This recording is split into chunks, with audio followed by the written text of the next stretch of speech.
El día de hoy hablaremos de la trayectoria histórica y la agenda contemporánea de la relación entre México y la Organización Internacional del Trabajo.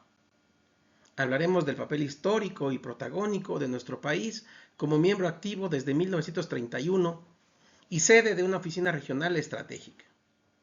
Veremos cómo evoluciona desde la consolidación de la colaboración tripartita integrada por gobierno, empleadores y trabajadores, hacia el abordaje de desafíos estructurales urgentes en el mercado laboral actual. El propósito de esta plática es detallar 4 ejes prioritarios de acción: la mitigación de la precariedad en el empleo juvenil, el impulso hacia la transición de empleos verdes sostenibles, la erradicación del trabajo infantil y la dignificación del trabajo del hogar mediante el cumplimiento del Convenio 189. En conjunto, esta clase funciona para validar los alcances que se tienen hasta este momento respecto de esta búsqueda incesante del trabajo decente y la justicia social. Es evidente que existe la necesidad de reformar algunas políticas públicas para proteger en mayor medida a estos sectores tan vulnerables de nuestra población. La participación del Estado mexicano en la consolidación de los derechos laborales posee un arraigo histórico y profundo y un protagonismo de nuestro Estado que es indiscutible. México ingresó formalmente como miembro de la Organización Internacional del Trabajo el 12 de septiembre de 1931. Desde aquella fecha histórica, nuestro país ha demostrado un apego sistemático a los principios rectores del organismo. Ha desempeñado un papel sumamente activo, lo que ha llevado en reiteradas ocasiones a formar parte a México del Consejo de Administración de la OIT. También ha ocupado la presidencia de este organismo y ha coordinado el grupo gubernamental. A lo largo de casi un siglo de participación, México ha ratificado un total de 81 convenios internacionales de los 188 adoptados por la OIT. El prestigio, el profesionalismo técnico de las delegaciones permanentes mexicanas integradas de forma tripartita por representantes del gobierno, del gremio trabajador y del sector empleador han ejercido una influencia directa y, me atrevo a decir, histórica en la toma de decisiones y en la evolución de la normativa laboral internacional. La relación de nuestro país con la OIT se materializó el 5 de enero de 1955. En esta fecha, la Oficina Internacional del Trabajo y el gobierno de nuestro país suscribieron el acuerdo formal para el establecimiento de una oficina regional con sede en la Ciudad de México. En esa época, el entonces secretario del Trabajo y Previsión Social, Adolfo López Mateos, y el subdirector general de la Oficina Internacional del Trabajo, Luis Alvarado, suscribieron este acuerdo. El mandato original, estipulado para esta oficina, radicaba en prestar asistencia técnica especializada a solicitud de los gobiernos interesados en la región, abarcando dentro de su esfera de acción inicial no solo a nuestro país, sino también a las repúblicas de América Central y a las naciones localizadas en el área del Caribe. El primer director de esta sede fue el diplomático boliviano Adolfo Crespo Rodas, significando la instalación de la segunda oficina de la OIT en toda América Latina, únicamente precedida por la del país hermano Brasil. Esta oficina abrió formalmente sus puertas el 5 de febrero de 1955. Fue inaugurada de forma oficial el 11 de mayo del mismo año por el subdirector general de la Organización Internacional del Trabajo, Jeff Renz, en un acto de enorme trascendencia política que contó con la presencia del secretario del Trabajo y del líder sindical Fidel Velázquez. Fidel Velázquez fue un líder indiscutible de los trabajadores mexicanos durante mucho tiempo en nuestro país. Líder de la Confederación de Trabajadores de México, la CTM. También estuvo presente el insigne escritor y diplomático Octavio Paz, quien acudió en su calidad de director de organismos internacionales de la Secretaría de Relaciones Exteriores, así como también asistieron un cuerpo de funcionarios y representantes de los distintos sectores económicos del país. A lo largo de toda esta historia institucional, 21 directores han pasado y liderado esta oficina, encontrándose al frente del organismo en años recientes el especialista alemán Thomas Wissing, nombrado desde septiembre de 2011. De ahí, con esto podemos advertir en este inicio de esta plática la gran importancia de la relación de nuestro país con la Organización Internacional del Trabajo. Toca el turno de hablar de la agenda bilateral contemporánea y bueno, esta la podemos estudiar a partir de 4 ejes prioritarios, como lo son el empleo juvenil, los empleos verdes, el trabajo infantil y las trabajadoras del hogar. Iniciemos con la radiografía demográfica y laboral de la juventud en México, misma que refleja una problemática estructural que amenaza el paradigma del trabajo digno y decente. De acuerdo con datos proporcionados por la Organización Internacional del Trabajo, nuestro país cuenta con una población aproximada de 32 millones de jóvenes situados en el rango de los 14 a los 29 años de edad, de los cuales más del 42% se concentra en el segmento menor de los 20 años.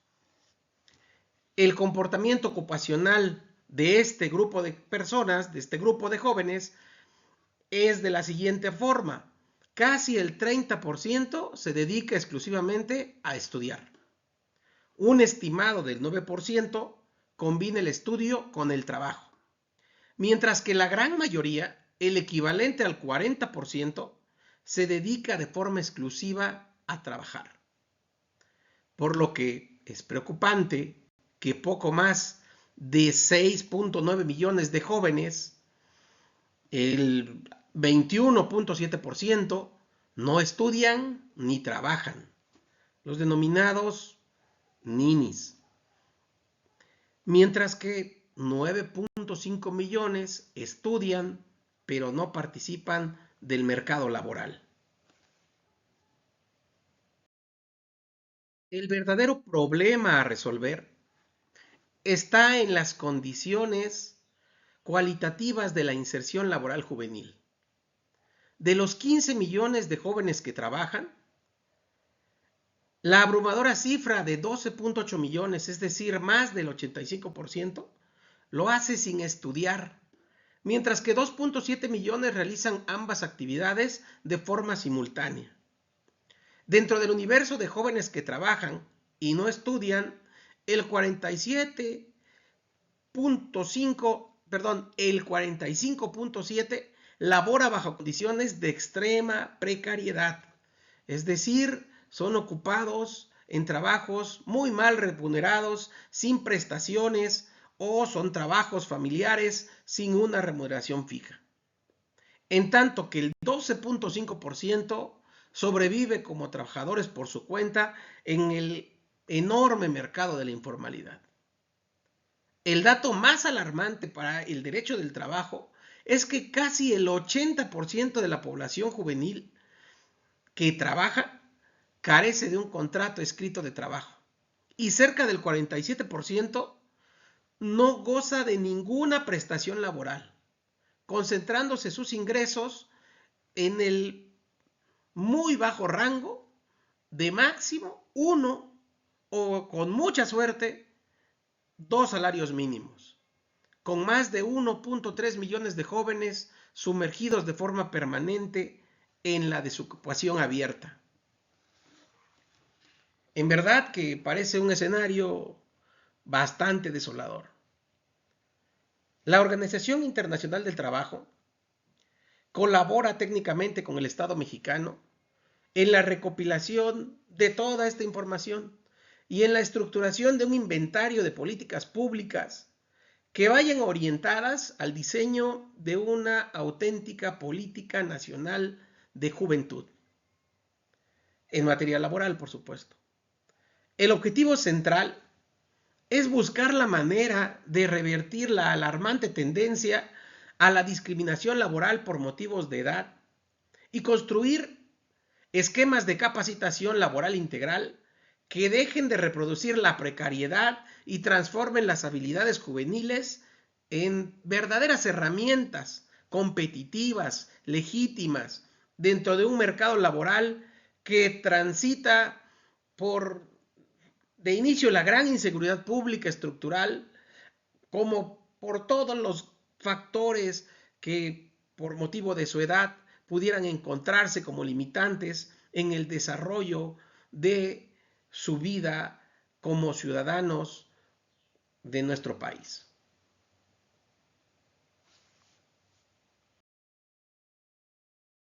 Hablemos ahora de los denominados empleos verdes. A pesar de que México ostenta un marco legislativo ambiental que formalmente es amplio e integral y que está enfocado en el desarrollo sostenible, nuestro país aún adolece, como lo ha hecho desde hace mucho tiempo, del diseño de políticas públicas estrictamente dirigidas a la promoción directa de los denominados empleos verdes. No obstante, el marco regulatorio ambiental opera de forma indirecta, estimulando la creación de puestos de trabajo que mitigan el impacto ecológico. La estrategia técnica desplegada por la Organización Internacional del Trabajo en el territorio nacional planta cara a ese desafío y comprende dentro de sus actividades el organizar y difundir una base de conocimientos y herramientas prácticas. Evaluar también con rigor científico el potencial real de generación de empleos verdes en los sectores claves de la economía. Por supuesto, también es necesario capacitar a los actores en el diseño de estrategias sostenibles. Esto no serviría si no se impulsa la incorporación definitiva de los empleos verdes en la planeación económica nacional como algo sumamente importante, es más, indispensable para el crecimiento de las industrias ambientales emergentes y la transición efectiva hacia una economía baja en emisiones. No podemos cerrar los ojos ante una realidad. Niños, niñas y adolescentes se ven afectados por explotación infantil. La oficina de la Organización Internacional del Trabajo, actuando a través del Programa Internacional para la Erradicación del Trabajo Infantil, realiza una labor intensa de asistencia técnica en todo el territorio nacional. Sin embargo, el problema pues es mayor, toda vez que las estadísticas oficiales revelan que el trabajo infantil afecta de forma directa a un estimado de 3 millones de niños, niñas y adolescentes de entre 5 y 17 años de edad, lo que representa una tasa del 10.5% de la población infantil, quienes son vulnerados en sus derechos fundamentales al libre desarrollo y a la educación. Es necesario la erradicación total de la explotación y el trabajo infantil. Es tiempo de hablar del trabajo del hogar remunerado, que constituye históricamente uno de los eslabones más vulnerables, invisibilizados y precarizados del trabajo y de la fuerza laboral mexicana. Es un hecho que se desarrolla en los márgenes de la informalidad y se caracteriza por una constante violación a los derechos humanos laborales mínimos de las trabajadoras. Y digo trabajadoras porque en México más de 2 millones de personas se dedican al trabajo del hogar remunerado. Y del 100% de estas personas, el 90% son mujeres. Desafortunadamente, la falta de un trabajo bien remunerado, de un trabajo que les brinde la oportunidad de tener las prestaciones de ley, hace que el 96% de las trabajadoras del hogar trabajen sin un contrato escrito de trabajo que delimite sus derechos y las obligaciones del patrón. Aún más alarmante, el 36% inició su trayectoria laboral siendo menor de edad. Frente a esta injusticia estructural, el convenio 189 de la OIT sobre las trabajadoras y los trabajadores domésticos surge como el instrumento internacional transformador, cuyo propósito central es visibilizar, valorar adecuadamente y, por supuesto, dignificar esta actividad productiva. La ratificación e implementación de este convenio impone a nuestro país la obligación de equiparar de forma plena los derechos de las trabajadoras del hogar con los de cualquier otro trabajador asalariado del apartado A del artículo 123 constitucional. Y con ello se les deberá garantizar por mandato de ley una jornada laboral máxima de 8 horas, una compensación justa, el pago también de sus horas extraordinarias, periodos obligatorios de descanso diario y de descanso semanal, una remuneración salarial libre de discriminación por razones de género, la inclusión en el régimen de salarios mínimos vigentes, por supuesto, vacaciones anuales pagadas y, de manera crucial, el acceso obligatorio al régimen general del Seguro Social. Esta incorporación forzosa al Instituto Mexicano del Seguro Social debe de cubrir la totalidad de los seguros que integran la previsión social, es decir, deberá incluir servicios médicos y servicios hospitalarios, seguro de enfermedades y seguro de maternidad, seguro de riesgos de trabajo y, por supuesto, un seguro de invalidez y un seguro de vida, guarderías de la seguridad social, así como también un seguro de retiro o de cesantía en edad avanzada y vejez. A través de esta plática hemos desentrañado la agenda de la Organización Internacional del Trabajo en nuestro país, teniendo como ejes estratégicos a la juventud, a los empleos verdes, al trabajo infantil y al trabajo del hogar. Nos quedamos con algunos datos duros, ¿no? El 85% de los jóvenes labora sin estudiar. El 80% de los que labora sin contrato. Se necesitan, por supuesto, políticas públicas que ayuden a fomentar unas mejores condiciones de trabajo, que obliguen a los empleadores a mejorar las condiciones laborales, al cumplimiento de las condiciones laborales. Así también tenemos un marco ambiental sin una política pública directamente dirigida a los empleos verdes. ¿Qué se necesita? Se necesita evaluar hasta dónde podemos alcanzar en los próximos años y se necesita capacitar a los actores, ¿no? Se necesita capacitar a los patrones, se necesita capacitar a los trabajadores y, por supuesto, también al gobierno. Respecto del trabajo infantil, es preocupante, totalmente preocupante para todos. 3 millones de menores vulnerados.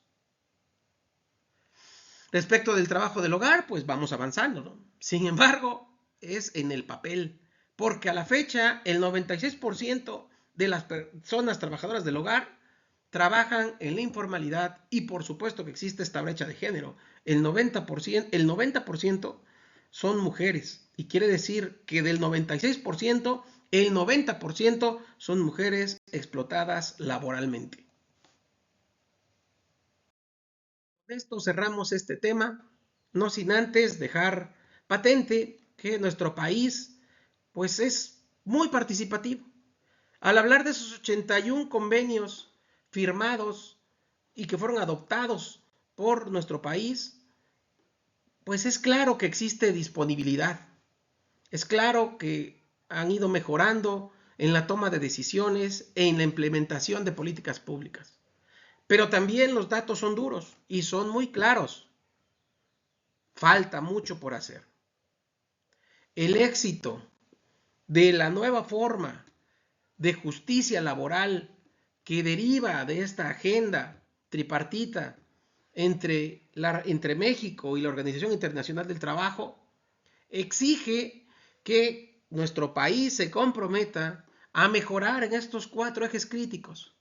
Esto es importante para nuestro país y es importante para todos los trabajadores.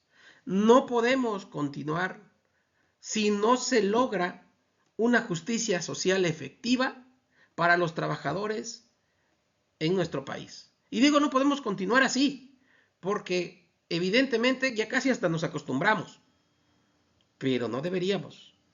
Debemos ir y caminar hacia un México donde se cumplen por parte de los patrones las condiciones laborales establecidas en nuestra Ley Federal del Trabajo, donde los patrones cumplen con el pago de sus obligaciones patronales, donde el hecho de que se tengan prestaciones laborales mínimas no sea la excepción, sino que sea la regla. Con ello, jóvenes, terminamos este tema. Nos vemos para la próxima.